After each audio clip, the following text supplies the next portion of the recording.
Hello, I'm Cynthia Brubaker, and I'm leading a tour today of the Amherst Survival Center. And this tour is the beginning of a series of programs that BenEzra and I will be doing, and we're entitling it Celebrating Community.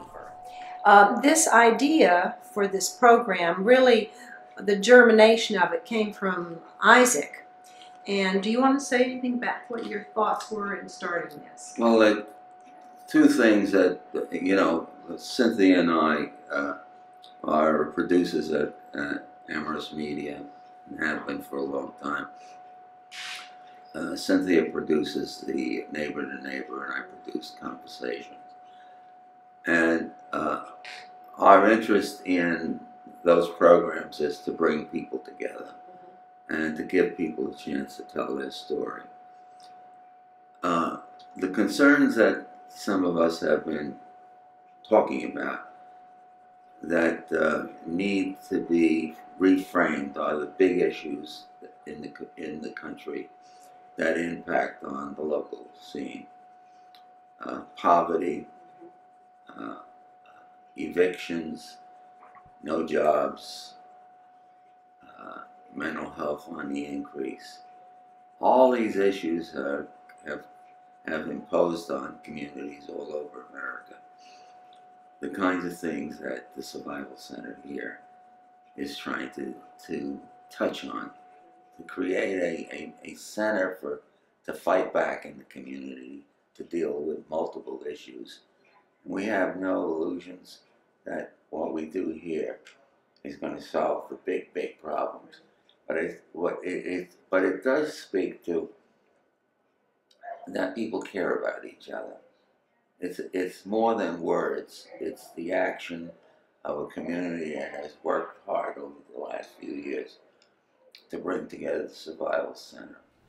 And we thought this would be a good place to set a precedent that we're about celebrating what's good about people coming together to work on mutual problems. So we're delighted that you have us. This is Cheryl Zoll. She's the executive director of the Amherst Survival Center, and Jan Idelson, who is the president of the board. And these two people have really guided this organization from being located in a little gloomy, dark, small basement to this fantastic new building. And it has taken the entire community to make this happen. It really has, yeah. So Cheryl, tell us a little bit, give us a little short synopsis about the history of the Survival Center. When did it start? It was founded in the 70s. Jane Holapa had an idea. Well, actually, I learned this recently. She had fallen on hard times, and she was kind of appalled that people didn't talk about their problems. So if your electricity was going to be turned off, you didn't tell your neighbor. If you couldn't feed your children, it was too shameful to tell your neighbor. So she wasn't finding anybody who could talk to her about resources. Then she found these women, I don't know where they were, at a kitchen table who actually were talking about their problems. And she thought that was so powerful. So she thought, how can I create a place where people will come together and talk about their problems? And then she thought, if there's food there, people will probably come together. So it's interesting that at the beginning, her whole notion was one of community and people helping each other. And the food was kind of an excuse, a way to build that community. So over the years, everything has grown, of course, but we've always tried to keep that spirit of this is a place where people come to help each other out and also get their basic needs met. We're here in the food pantry at the Survival Center, and this is Shelley Beck, who's the coordinator of the food pantry. And she's going to just tell us a little bit about this operation. This is kind of like a business all in itself. Mm-hmm. So how do people utilize the food pantry? Where do you get all the food that you have and so forth? Sure. So people come from areas in Amherst and surrounding towns. There's about 8 towns that we serve. And they can come here one time every month, and they sign in with us. This is the only part of the Survival Center where we actually keep records of people, because we get food from the state and from the federal government, and we're required to sort of keep track of that we're giving food out to people in this location.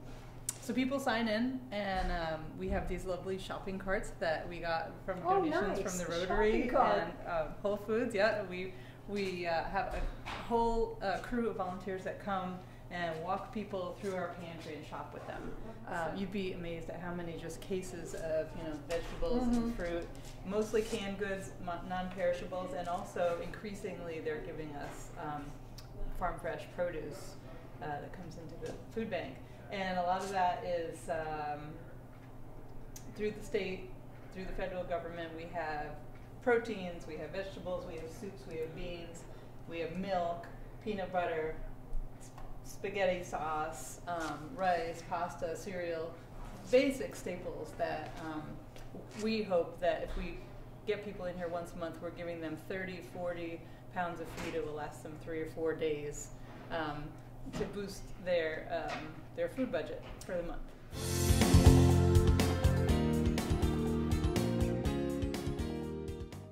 And we're here at a table with some people who have been volunteers at the Survival Center and also have used the services of the Survival Center.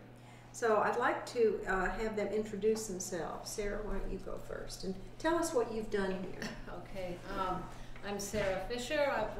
I've volunteered at the Survival Center for exactly 5 years now, and when I retired 5 years ago, I decided I needed to give something back to my community because my children had all gone through the school system and we had lived here, and I had served on a couple of town boards, and since the Survival Center was just 4 doors away from my house, this seemed like a natural fit, and so I've been here. I've done most everything except the free store. No, I've done the free store and the pantry, but mostly now I do cooking. I do cooking and cleanup. Every Tuesday, without fail, I'm here to do that. And I also do the initial fuel assistance intake. I provide that service along with a couple of other volunteers. And what is that? How does that work? That works. We do fill out forms, tell the people who are applying what they need to provide in terms of documentation in order to be approved for fuel assistance. We make copies, we fill out the forms, we send them in to Greenfield for them to be assessed and evaluated and so forth and so on. And it's a very wonderful opportunity. It's hard for some people to get here to do this. They have to do it by appointment only. And they, let's see what else. And they often come with an interpreter if they have a language issue. So that's a wonderful service that they have just started providing here at the center this year. And Tracy was thrilled to be able to get this as a venue for that. Yeah, here. I'm Barbara Johnston. This is my youngest, Alita Johnston. And it's about 7 years ago we moved to Amherst. My husband had died and we were in a very difficult financial situation. And social service in town told us about the Survival Center, and we came here as clients. It was difficult at first, being proud and always being able to take care of ourselves, but it was a difficult time and I needed help for my children and I, and we came. We're very welcomed and received food and advice and anything they could provide for us. And since I was certainly capable of working, although not being able to pay for anything at that point, I started volunteering, mostly in the kitchen, and then also in some fundraising. And for the last 7 years, I've cooked in the kitchen, usually 1 or 2 days a week. And my oldest daughter, who's 33 and has twins, Kara, has been on the board here and has also gone out. Initially, when we all decided to donate our time 7 years ago, she went out to collect breads from the various bakeries and grocery stores in town. Then she was on the board for 2 or 3 years. And my son Ted is 15 and he's worked here every Thursday afternoon for the last 5 years. It's been a big benefit to him. He's grown a lot and taken on a lot of responsibility here, and just loves it. He considers it part of his family. So what do you all like, or what do you think is special about the Survival Center?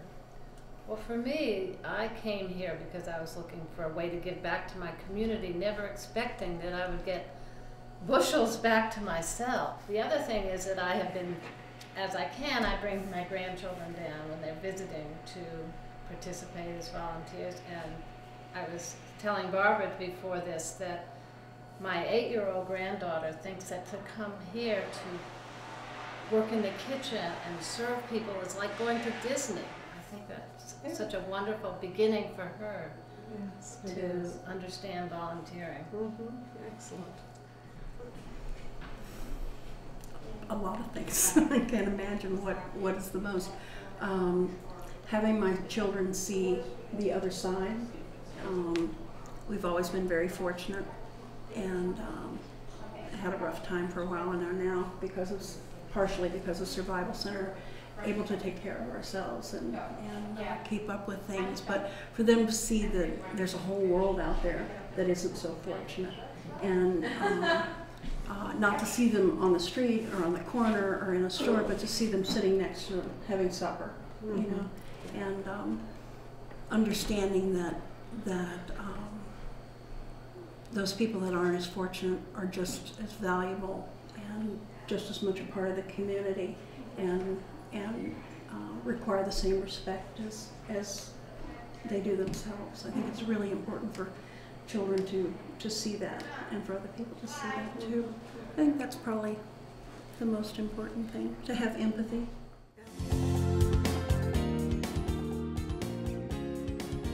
Okay. We're here in the Free Store at the Survival Center, and Tim Kennedy is the coordinator for the Free Store. This just looks wonderful. So tell us, you know, how this operates. Who comes? How do you get your clothes and so forth? Well, the clothes are all donated by the community members throughout the areas we you know, from the towns surrounding Amherst, and mainly a lot of people from Amherst, and they bring the household items and the clothing to us, to our receiving area over here in the front of the store. And I have volunteer staff who handle the receiving area, and they check everything in, and it is our hope to deliver a very satisfying customer experience. Everybody is a customer when they walk in that door.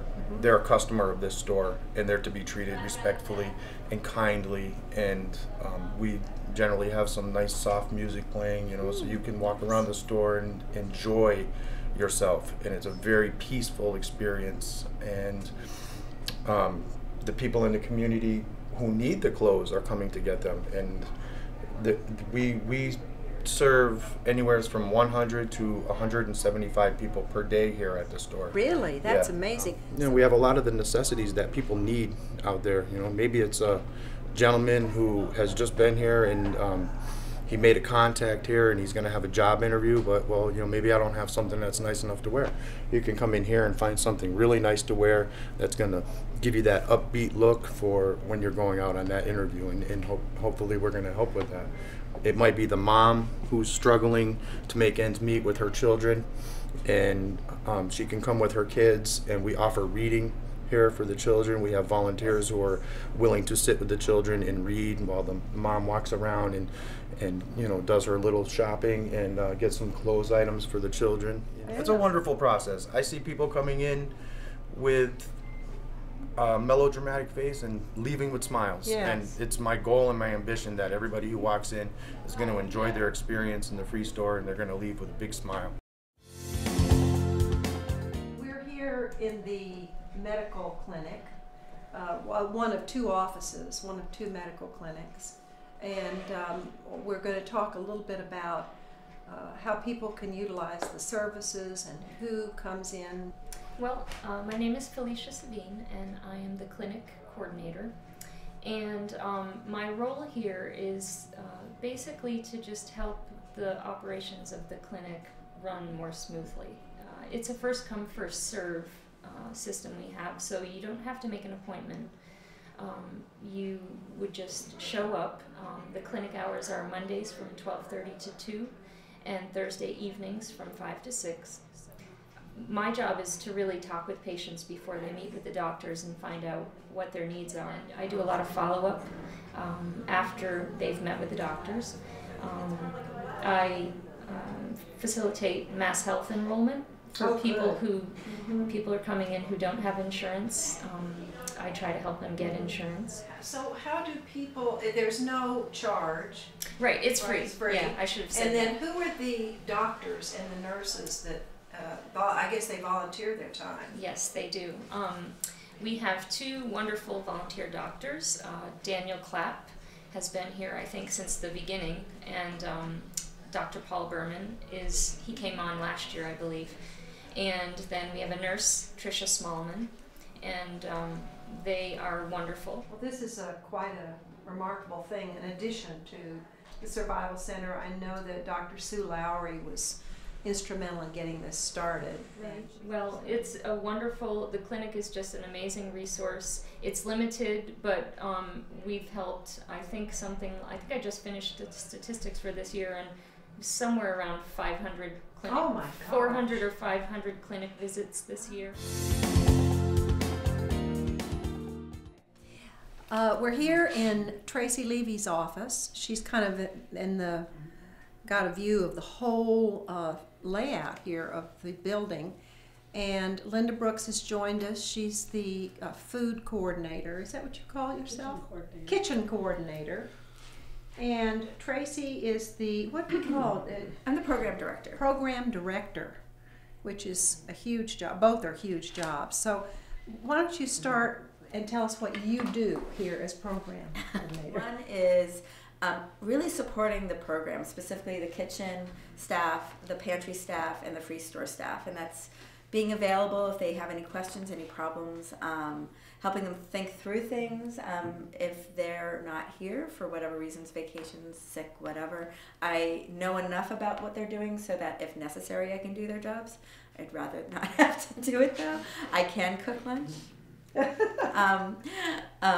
in any case, if they're short for whatever reasons, if volunteers aren't available, I'm available to help them in any way, shape, or form. The second part of my job is we have about 175 volunteers that really help run this place, doing everything from cooking to organizing to sorting to working with the participants to make sure that they get their needs met, to cleaning, to driving around. There really are a lot of volunteers. Do you have volunteers from the colleges and the university, or how many?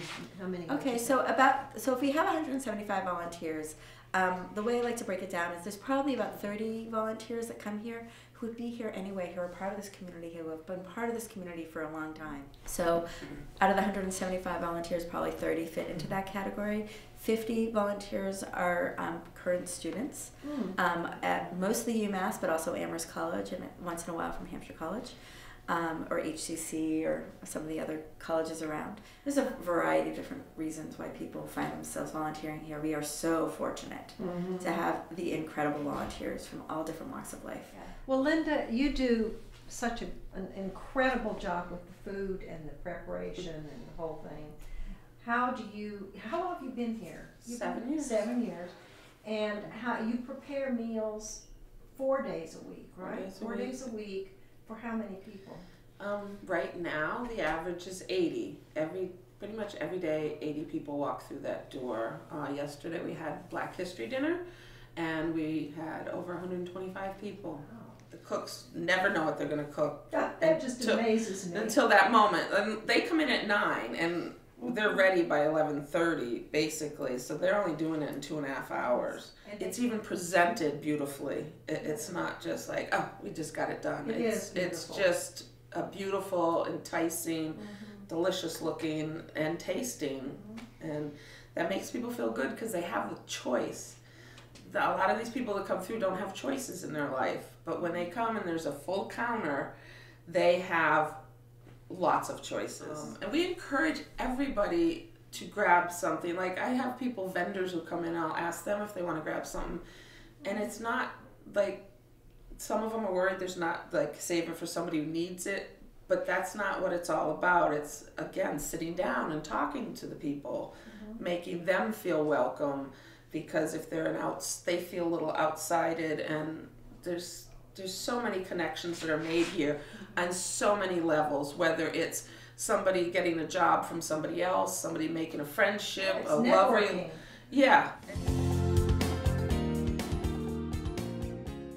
But everything that you do here is an effort to restore wholeness and dignity to a very fractured part of our community. That's right. And the payoff for those who are part of this wonderful process is they also receive. Isaac, I think you're right. I think that there is so much despair, not just in this country, but all over the world. And this is the way this happened, our success happened, is because of people's compassion for each other. And we could reach them. And this could not have happened without the community having the compassion that they have. And maybe this is showing that it can be done, step by step. When the times are darkest, I'll be there. When the way is hardest, I'll be there. When the need is strongest, I'll be there.